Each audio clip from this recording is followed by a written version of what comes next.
After just a few days in the house, Eddie's exploring his relationship with food. He's hoping that by sharing some childhood memories, he can get Louise thinking about her eating habits too. Money was really tight because my dad was laid off work. So we all used to go down to my auntie's house and congregate around there and pool our resources and have big family meals. I love this picture. That's me and my mum. You can see from this picture that I'm starting to put on quite a bit of weight. And it was back then, people used to say, oh, you're a big lad, you need a big portion. So you'd have a man-sized portion even though you was still a relatively young lad. For Louise, remembering her one-parent childhood is more painful. I don't remember these. I remember this one. I turned into a little poser around 9 or 10 and wanted pictures took of me because there was never any around the house. Mum didn't take pictures, keep photo albums, anything like that. I was a small child. I think I was naturally small, naturally slim, but even at this age I'd never liked food. You can see I'm quite slim. And just never liked food, never had an interest in it. Was that because of the way your family group interacted around food? I don't know, it was only really ever me, my mum and my brother.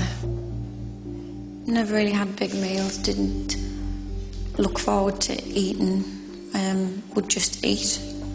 Would never have occasions where it was a dinner party or a family meal again, because there was only 3 of us, but...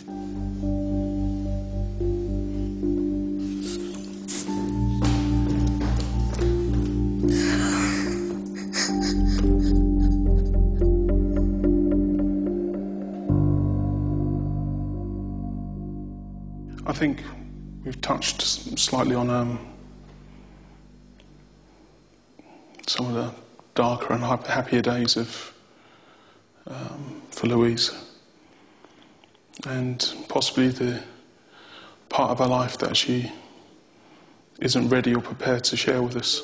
But Louise does eventually return to admit she's discovered a connection between her unhappy childhood and the reasons behind her hatred of food.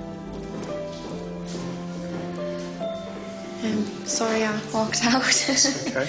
It's just looking at the childhood pictures, I don't feel that I was loved when I was a child, so I think maybe I used food as a reward and felt that I didn't deserve food. And maybe I've carried that on to my adult life, and it was just a bit upsetting. Louise has found the swap very tough, but is now realising why she's eating badly, and this will hopefully spur her into eating more. Eddie, however, seems to be finding it all a bit too easy, so Christian has a wake-up call from America. Tell me how the week's going. Surprisingly well. It hasn't affected me as badly as I thought it was going to. I've never had any crisis moments. Yeah. And I've learned a lot about myself. When you're home, you're going to be on your own, you're going to be having to do all this yourself, the temptations are going to be all around, you've got years of habit behind you, and only a week here to try and change those things. So, I need to do a little bit more with you. The plan is, if things later on do start to slip, I want you to think back to this film. Aloha, my name's Quentin, I'm 40 stones. This is my story. I got big because my appetite was big. I would always ask for seconds for breakfast, seconds for lunch and dinner.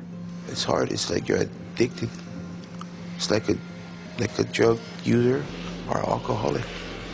You can't break that habit. It's a hard habit. The bigger I got, the more health problems I got. Since I'm so big, my blood and fluid can go down, but it has a hard time coming up. So it'll build up in my leg, and it will swell up. And I ended up in the hospital. And they told me, we're gonna have to cut your leg to release the pressure. If they didn't do that, it would cause serious nerve damage. So they did, and I was in a coma for 4 days. And then it happened again. Back in the hospital, same leg. The surgeon told me, I'm going to take your leg the next time you come in here. Either that or you're going to die. This is the needle. Everything's all sterile and clean. The injections are for blood thinner. It's for my blood to flow easier, so I don't get blood clots in my legs or my lungs. Because blood clots, you can actually die from them. And I recently had a friend who died from a blood clot in his leg. He was big, but not as big as me. And when he died from that, that was just like, oh, whoa. If you do it wrong, you get bruises like this. It does hurt. Being my size, there's lots of things that's difficult for me. Taking a shower, just being hugged. To have somebody to wrap their arms completely around you that's a blessing. I never ever had somebody hug me completely, you know? And I can't wait till that day.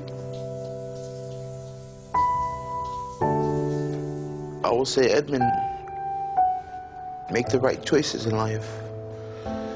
It's you are in charge of your life, so it's you that make the choices on putting the right food or the wrong food in your system. Then look at me, I made the wrong choices. Don't wait till it comes too late. Don't take life for granted. Life is too precious. I could relate to him.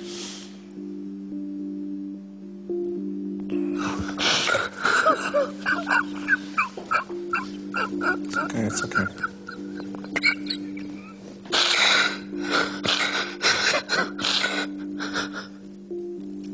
Tell me what's upset you so much. Just seeing him putting that needle in his belly. The last time I saw my dad alive, he showed me the exact same bruises. For the exact same reasons. And I know that part of my problem is with my high blood pressure. I thought I was getting away with it easy, to tell you the truth. I thought my body was adapting well to the extremes that it's gone through. But that video has just really brought it home.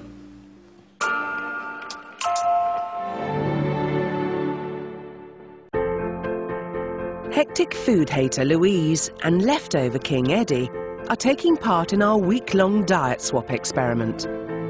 So far, Eddie has got to grips with portion control. I realise now that it's far too much. And Louise reached an emotional milestone. Looking at the childhood pictures, I don't feel that I was loved when I was a child. It's the end of the week. So far, Louise has not learnt to love food. This breakfast is her last chance. Well, bon appetit.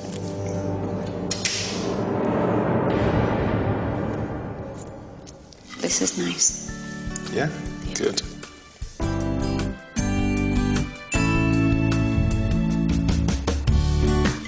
I will actually cook this in the future. Yeah? We're happy. Like eggs on tortillas, it's nothing. I'd never have thought. All done? Enjoy that? Tony enjoyed it, thank you, it was lovely. Cracking. Louise is finally on track. It was nice, and seeing him cook it was quick and it was easy, so I think I'll probably have that in the future.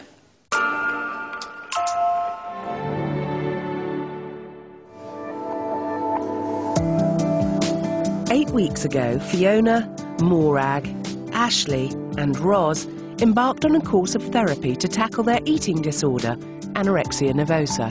To me, anorexia feels almost like a mask that I wear. I feel like I can't quite break through that mask and show people who I really am.